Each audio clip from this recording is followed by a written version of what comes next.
கேரளாவில் ஐடி ஊழியரை கடத்தி சென்று தாக்கினதா தொடரப்பட்ட வழக்குல நடிகை லக்ஷ்மி மேனனை போலீசார் தேடுறதா தகவல் வெளியாகிருக்கு. இந்த நிலையில காரை வழிமறிச்சு நடிகை உள்ளிட்டோர் தகராறுல ஈடுபடுற காட்சி பகிரப்பட்டுட்டு வருது.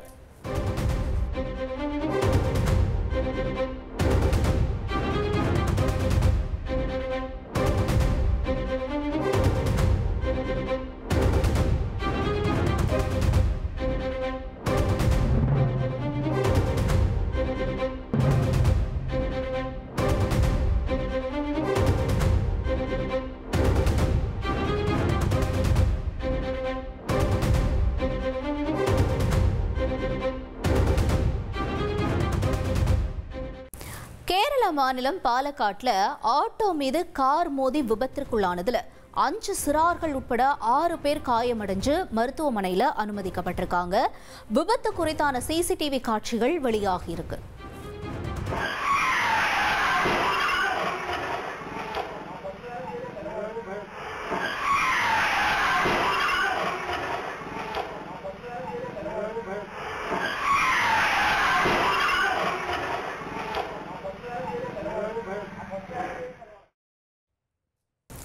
வாணியம்பாடி அருகே காதல் விவகாரத்துல காதலின் தந்தைய அரிவாளால சரமாரியா வெட்டிய பெண்ணினுடைய தந்தையால பரபரப்பு ஏற்பட்டிருக்கு.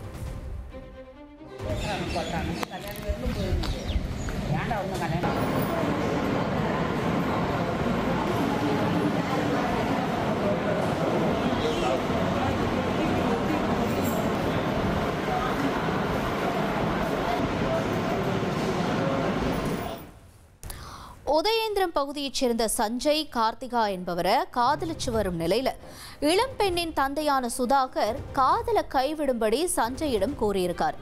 அதற்கு சஞ்சய் மறுப்பு தெரிவித்த நிலையில அவருடைய வீட்டிற்கு போன சுதாகர் சஞ்சயினுடைய தந்தையான கார்த்திகா அரிவாளால முகம் கை கால்கள்ல சரமாரியா வெட்டியிருக்கார். இதுல படுகாயமடைஞ்ச கார்த்திக் உயிருக்கு ஆபத்தான நிலையில மருத்துவமனையில அனுமதிக்கப்பட்டு சிகிச்சையும் பெற்றுட்டு வராரு. இது குறித்து வழக்கு பதிவு செய்திருக்க போலீசார் தலைமறைவா இருக்க சுதாகரை தேடிட்டு வராங்க.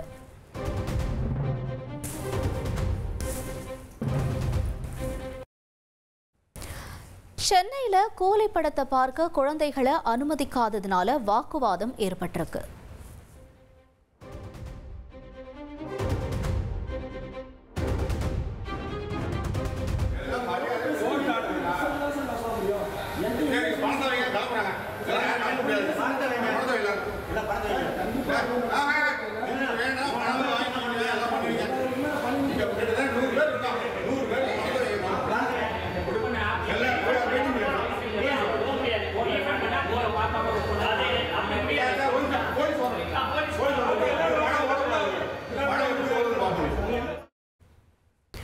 ஜம்மு காஷ்மீர்ல நிலச்சரிவுல சிக்கி 30 பேர் உயிரிழந்திருக்காங்க.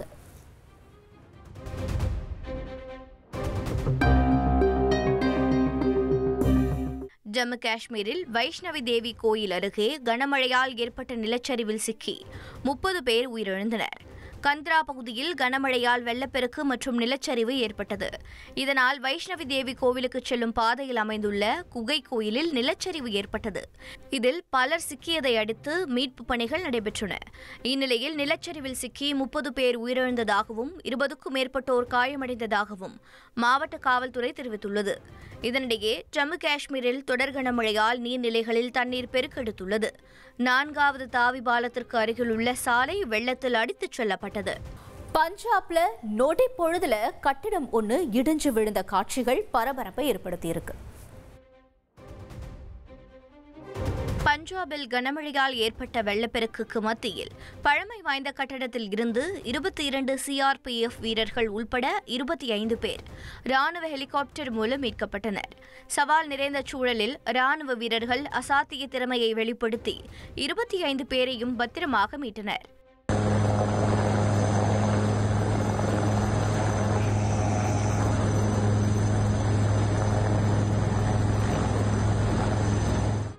மேலும் அவர்களை மீட்ட அடுத்த சில நிமிடங்களில் கட்டடம் இடிந்து ஆற்றில் விழுந்த காட்சி சமூக வலைதளத்தில் வேகமாக பரவியது.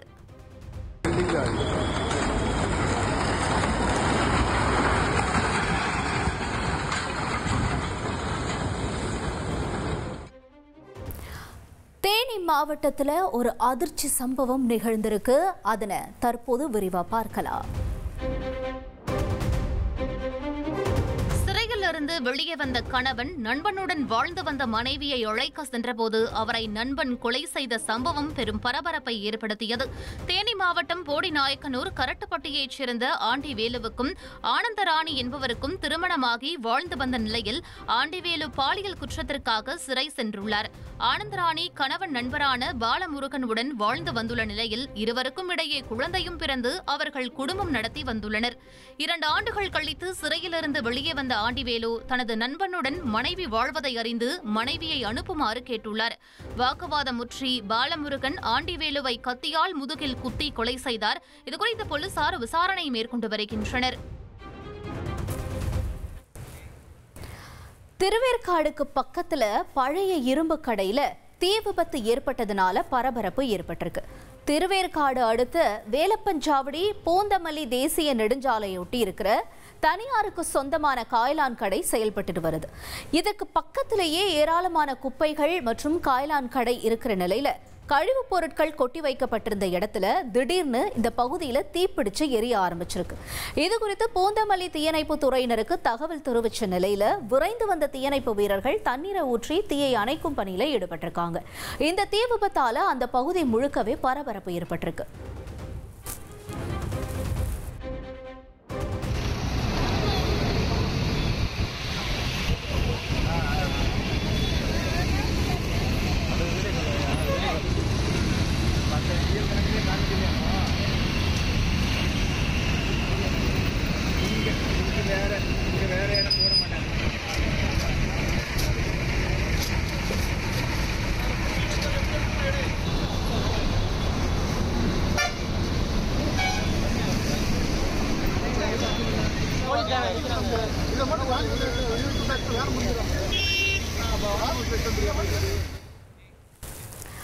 சேலம் மாவட்டம் ஓமலூர் பக்கத்துல வாகனத்தை திருடி ஓட்டி செல்ல முயன்றப்ப பெண் விரட்டதுனால திருடன் விழுந்து ஓடிய சம்பவம் பரபரப்பை ஏற்படுத்தி இருக்கு.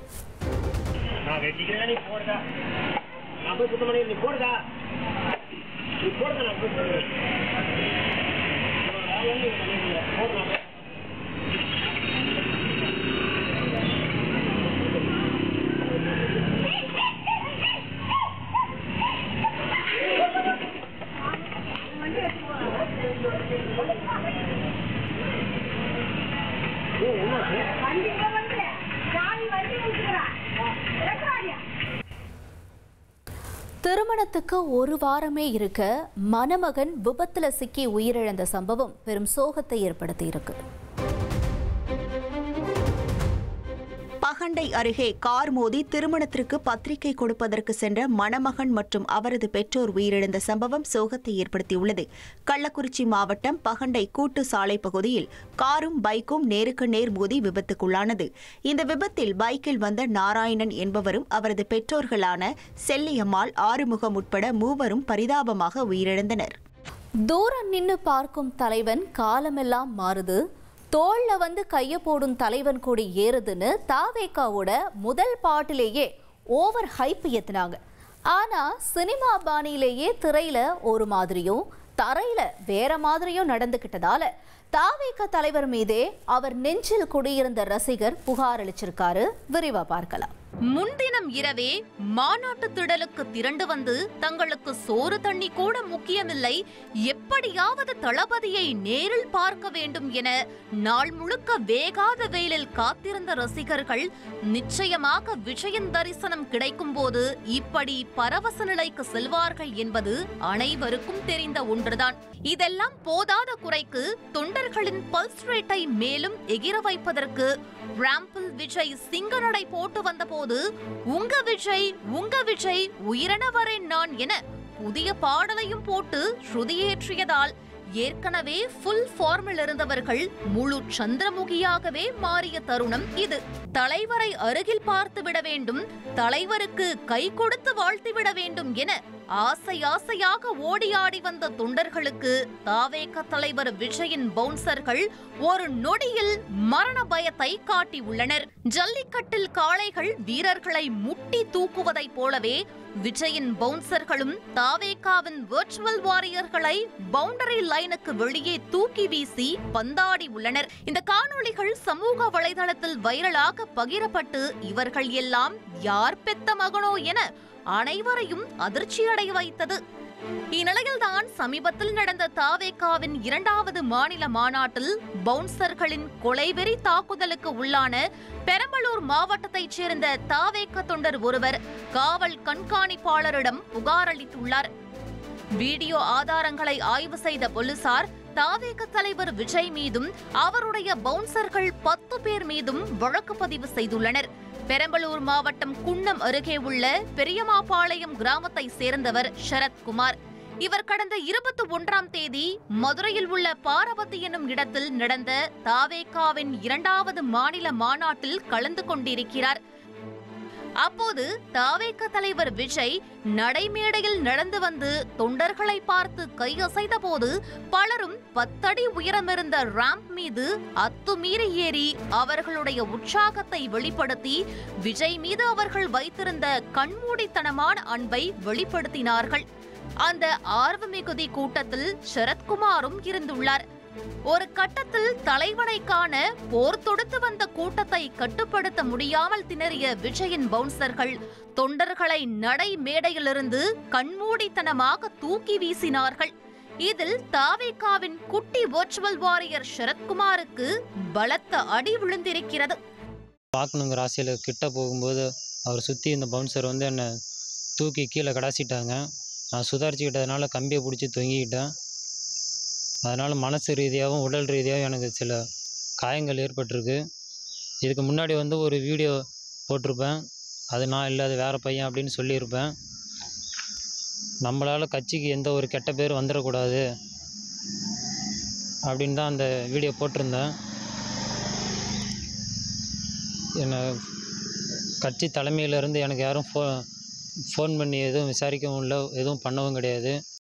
சம்பவம் நடந்து கிட்டத்தட்ட 1 வார காலமாகியும் சரத்குமார் நெஞ்சுவலி மற்றும் உட்காயங்கள் ஏற்பட்டிருந்ததால் அவர் தொடர்ந்து அவதியுற்று வந்திருக்கிறார். இதற்கிடையே சரத்குமாரை தாக்கிய காணொளிகள் சமூக வலைதளத்தில் வைரலாக பகிரப்பட்டு அது அவருடைய தாயின் கவனத்திற்கு சென்றுள்ளது. பெத்த புள்ளைய பவுன்சர்கள் தாக்குவதை பார்த்ததும் அதிர்ந்து போன சரத்குமாரின் தாய் தாவேக நிர்வாகிகளிடமும் ஊடகத்திடமும் முறையிட்டிருக்கிறார். இந்த சம்பவம் பேசு பொருளாக மாறவும் சரத்குமார் அந்த காணொளியில் இருப்பது நான் இல்லை என சுயநினைவோடு முழுப்பலாக ஒரு பதில் வீடியோவையும் வெளியிட்டிருந்தார். மதுரை மாநாட்டுக்கு நான் போயிருந்தேன். என்னை யாரும் டச் பண்ணவும் இல்லை, என்னை எதுவும் டிஸ்டர்ப் பண்ணல. எங்கேருந்து தூக்கி கடாசில் என்னை யாரும் அடிக்கவும் கிடையாது. இது என்னோட சுயநினைவோட தான் நான் சொல்லிக்கிறேன். இதை யாரும் நம்ப வேணாம். இதேபோன்று மற்றொரு தொண்டரும் பவுன்சர்களால் தாக்கப்பட்டது குறித்து தாவேக தலைவருக்கு ஆதரவாகவும் ஒரு வீடியோ வெளியிட்டிருந்தார். இந்நிலையில்தான் சரத்குமாரின் தாய் தன்னுடைய மகனுக்கு நடந்ததைப் போல மற்றவர்களுக்கு நடக்க கூடாதென காவல் நிலையத்தில் புகார் அளிக்க வேண்டும் என முடிவெடுத்துள்ளார். சார் 10 பேர் ஃப்ரெண்டு சேர்ந்துக்கிட்டு எங்களுக்காக சொல்றா, கட்சி மானம் போயிடும், விஜய் மரியாதை போயிடும், இது ரொம்ப இது என்ன நியூஸில் போயிடுச்சு, நீ மாற்றி சொல்றா அப்படின்னு சொன்னா அப்புறம் ஏன் சார் அவன் சொல்ல மாட்டான்? அப்போ நீ இப்போ சொல்லியிருக்கிற, இது இப்போ நீ அவன் சொன்னது உண்மையாடா, நான் சொன்னது உண்மையாடா பொய்யாடா அப்படின்னு சொல்லும்போது 2 நாள் அவனாவே உள்ளுக்குள்ள மாத்திரம் வாங்கிட்டு வந்து சாப்பிட்டுட்டு வீட்டுக்குள்ளே படுத்துருக்கான். கேளுங்க, சாப்பிட கிடையாது. நேற்று அவன் பொழுதுனிக்கும் அவன் குற்றம் உணர்ச்சியில் அவன் தப்பு பொய் சொன்னாங்கிறதுனால அவன் நேற்று பொழுதுனிக்கு வெளியவே வர கிடையாது. இந்த சம்பவம் தொடர்பாக பாதிக்கப்பட்ட சரத்குமார் காவல் கண்காணிப்பாளர் அலுவலகத்தில் முறைப்படி புகார் அளித்துள்ளதை தொடர்ந்து நடிகர் விஜய் மீதும் அவருக்கு பாதுகாப்பு கொடுத்த 10 பவுன்சர்கள் மீதும் வழக்கு பதிவு செய்யப்பட்டுள்ளது. மனுஷனோட உயிரா சார்? என்ன சார், ஒரு பொம்மையா, ஒரு குப்பையா? சொல்லுங்க சார். எவ்வளோ ஒரு ஆசையா விஜய் மேல ஒரு ஆர்வமாக தானே அவன் போயிருக்கான். அவன் உறுப்பினர்காரரை எடுத்து வச்சுக்கிட்டு இந்த எங்கள் ஊர் பங்குனி உத்திரம் தேர் நடந்துச்சு. எனக்கு தெரியாம 2000 ரூபா கடன் வாங்கி 3-4 பேனர் விஜயை போட்டு போட்டா போட்டு கட் அவுட் வச்சிருக்கான்.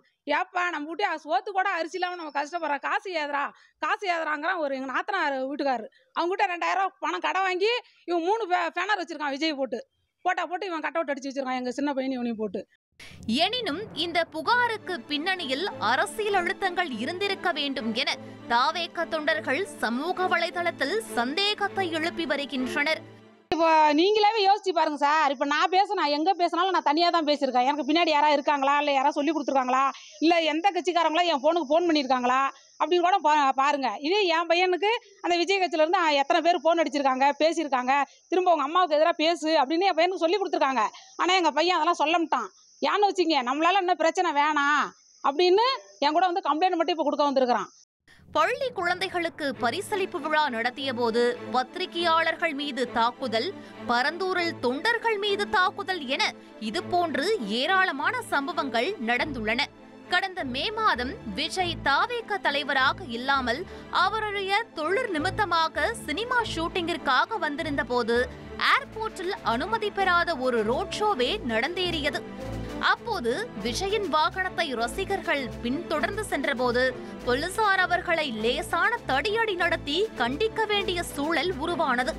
அப்போது இதே ரசிகர்கள்தான் காவல்துறையினரின் அராஜகம், ஆளும் கட்சியின் அடக்குமுறை என ஆளாளுக்கு முட்டு கொடுத்து சமூக வலைதளத்தில் அளந்துவிட்டனர். ஆனால் தாவேக தலைவர் விஜயின் பவுன்சர்கள் தொடர்ந்து இதுபோன்று பாசத்தோடு வரும் தொண்டர்களை பந்தாடும் போது மட்டும் தாவேக தொண்டர்கள் அதனை கண்டும் காணாதது போல உள்ளுக்குள்ளேயே அடக்கி வாசித்து விடுகின்றனர்.